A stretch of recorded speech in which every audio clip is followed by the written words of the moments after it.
konseling. Ya, sebelum kita masuk materi, Ibu mau absen dulu nih. Siapa yang tidak hadir, nak? Rizky. Keterangannya apa? Sakit. Iya. Sudah berapa hari sakitnya? 1 hari. Semoga besok bisa kembali lagi sekolah di sana ya. Baik, kalau begitu Ibu akan menyampaikan beberapa hal terkait dengan program bimbingan konseling. Baik, anak-anak Ibu, sekarang kita akan membahas tentang 7 jurus hebat bimbingan konseling. Ya, apa yang 7 jurus hebat bimbingan konseling? Ada yang udah tahu? Belum? Ingin tahu nggak? Ingin. Dengan bimbingan konseling kalian akan menjadi orang hebat dengan 7 jurus hebat bimbingan konseling itu. Yang pertama adalah yaitu kenali potensi. Ya. Nanti kita akan bahas satu persatu, tapi Ibu akan jelaskan dulu apa 7 jurus hebat dari BK itu. Kemudian yang kedua yaitu kelola yang ketiga resiliensi. Kemudian yang keempat jaga konsistensi. Yang kelima yang keenam bangun kolaborasi. Yang ketujuh apa tadi? Menata situasi. Baik, sekarang kita akan membahas bagaimana kita akan mengelola emosi ya. Nah, jadi Ibu akan minta 2 orang di sini coba. Paris sama si, ayo ada di sini, di sini dulu. Ya, kita akan coba praktekkan ini gimana kalau seandainya Paris disakiti orang dan kemudian Aden menjadi orang yang menyakiti Paris ya. Coba, Paris, coba nanti ini. Kalau si Paris jalan kemudian disenggol Aden rasanya gimana? Marah nggak? Coba kita coba praktekkan. Seharusnya kalau Paris itu apa yang dilakukan ketika marah? Bocoy dia? Apa? Contohnya apa? Yang paling kalau kita marah itu biasanya meluapkan marah dengan apa? Nah, sekarang sabar. Yang terjadi apa?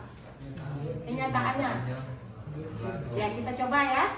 Coba. Sekarang Aden sedang menghapus papan. Coba. Aden menghapus papan. Nah, kemudian Paris berusaha mencoret-coretnya lagi. Ayo. Yang benar-benar yang bikin emosinya. Coba hapus semuanya. Betul.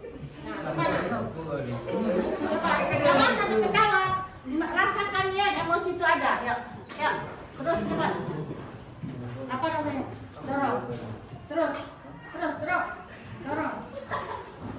Nah, itu sebenarnya tentu emosi nggak di sana. Ya, kenapa? Si Aden ingin menghapus papan tulis sementara Paris. Nah, ada emosi nggak di diri Aden? Ada. Nah, kemudian ketika itu berlanjut, itu akan terjadi apa? Perkelahian, pertengkaran, selisih sama teman. Nah, sekarang ada tekniknya bagaimana untuk mengelola emosi itu. Biasanya kalau kita lagi marah, itu kita bisa melaksanakan teknik diam sejenak. Ya, umpamanya tadi kan marah, jadi Aden itu harus begini. Hela nafas panjang, kemudian baru lepaskan lagi. Hela nafas panjang, lepaskan lagi, sehingga bisa ngomong, Paris, jangan seperti itu. Aku kan sedang lagi disuruh hapus papan tulis, kau coret. Itu kan lebih bijak kan, daripada langsung didorong kemudian berbocuan. Ya, jadi teknik mengelola emosi apa tadi?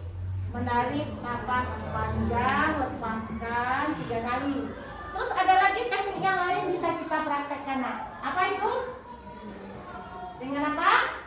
Dengan menghitung. Biasanya kalau kita emosi, ada nampak kawan kita. Pokoknya yang bikin emosi kita, hari ini saya kehilangan pena ini, saya harus nulis. Bagaimana ini?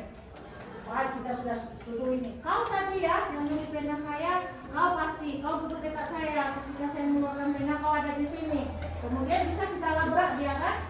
Seharusnya supaya kita tidak terbawa emosi, kita diam sejenak. Setelah menghela nafas panjang, hitung dari 10 mundur.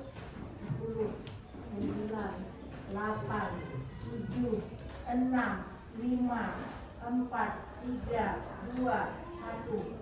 Sampai benar-benar reda emosi kita, ya kan? Nah, kemudian saya bilang, oh berarti pena saya tanya dulu, kawan, ada ketemu nggak pena tadi? Enggak, nah kan nggak terjadi kan ketika kita sudah bisa mengelola emosi. Terus dengan apa lagi? Dengan apa lagi? Siapa yang bisa? Dengan apa? Atau meninggalkan sesaat tempat kejadian. Umpamanya kita sedang berdebat nih, Penny dengan Feby sedang berdebat. Kemudian supaya tidak terjadi pertengkaran, di antara kalian harus makan dulu. Cari situasi yang membuat kita nyaman, kemudian kita pikirkan lagi dan selesai. Setelah tenang, baru kita kembali lagi, kemudian kita diskusikan lagi. Tadi siapa sih yang salah? Akhirnya kita bisa mengampuni.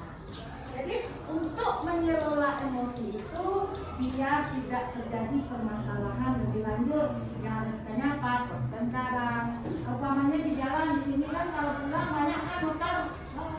Kemudian kita sama-sama cepat, nggak tahunya tersenggol, sama-sama menenangkan diri. Kalau kita tidak bisa mengelola emosi akan terjadi pertengkaran nggak? Nah, teknik mengelola emosi ini bisa kalian pakai. Setuju semuanya? Setuju. Baik. Siap menjadi orang hebat? Siap. Terus hebat. 1. Kenali potensi. 2. Kelola emosi. 3. Tumbuhkan resiliensi. 4. Jaga konsistensi. 5. Jalin koneksi. 6. Bangun kolaborasi. 7. Menata situasi. Siap semuanya? Siap. Anak itu sekalian, demikian tadi materi dari Ibu. Siapa yang bisa menyimpulkan pelajaran kita hari ini atau menyebutkan kembali 7 jurus BK hebat tadi? Ayo tunjuk tangan siapa nak? Oke, silakan Fred. Jadi hari ini kita mempelajari 7 jurus BK hebat, yang dimana itu mencakup tentang mengenali diri kita sendiri, selanjutnya mengelola emosi kita sendiri ketika ada masalah, selanjutnya tumbuhkan resiliensi. Jadi ketika kita gagal itu kita harus bangkit lagi, Bunda, harus kerja keras lagi. Selanjutnya menjaga konsistensi, tandanya ketika kita sudah mengalami kesulitan dan kita ada mau berusaha kembali, itu tuh harus konsisten. Jangan pagi hari kita semangat, pada saat malam harinya kita tidak semangat lagi. Yang kelima, jalin koneksi. Kita mempelajari bagaimana orang tersebut menjadi sukses. Selanjutnya menjalin relasi. Selanjutnya kita mencari teman-teman yang bagus supaya kita ikut bagus juga. Selanjutnya membangun kolaborasi. Yang menjadi hebat itu harus melibatkan orang lain, meminta bantuan orang lain, guru, orang tua, serta kami siswa sendiri. Selanjutnya menata situasi. Menata situasi. Tepuk tangan.